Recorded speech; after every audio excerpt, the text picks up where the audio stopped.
அண்மை செய்தியாக பார்த்து வருகிறோம். திருச்சி கொண்டையம்பேட்டை அருகே கொள்ளிடம் ஆற்றில் மணல் கொள்ளை நடைபெறுவதாக புகார்கள் எழுந்துள்ளது. ராட்சத கிரேன்கள் மூலம் மணல் அள்ளும் நபர்கள் குறித்து வீடியோ வெளியாகி பெரும் பரபரப்பு ஏற்பட்டுள்ளது. திருச்சி கொண்டையம்பேட்டையில் மணல் கொள்ளை நடைபெறுவதாக புகார் எழுந்த நிலையில் மணல் அள்ள தடை நீட்டிக்கப்பட்டுள்ள நிலையில் அனுமதியின்றி மணலை அள்ளிய நபர்கள் குறித்து வீடியோ வெளியாகி பெரும் பரபரப்பை ஏற்படுத்தியுள்ளது.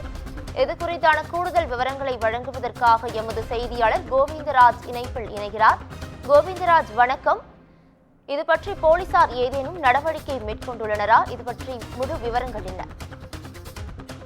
பவித்ரா, திருச்சி கொண்டையம்பேட்டை அருகே செப்டம்பர் 12ஆம் தேதி கடந்த 2023ஆம் ஆண்டு கொள்ளிடம் மணல் குவாரி மற்றும் மணல் இருப்பு வைத்திருக்கும் ஸ்டாக் பாயிண்டுகளில் அமலாக்கத்துறையினர் அதிரடியாக சோதனையை நடத்தினர். கட்டுக்கட்டாக ஆவணங்களை கைப்பற்றிய அதிகாரிகள் பொதுப்பணித்துறை பொறியாளர்கள் மற்றும் உதவியாளர்கள் ஆகியோரிடம் விசாரணை மேற்கொண்டனர்.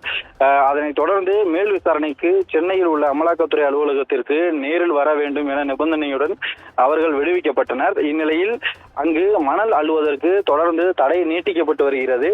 இந்நிலையில் அந்த மணல் ரீச் அருகே கொள்ளிடம் பாலத்திற்கு முன்பு ராட்சத ஜேசிபி இயந்திரம் வைத்து லாரியில் அடையாளம் தெரியாத சிலர் லாரியில் மணல் அள்ளும் வீடியோவானது சமூக வலைதளங்களில் தற்போது வைரலாகி வருகிறது.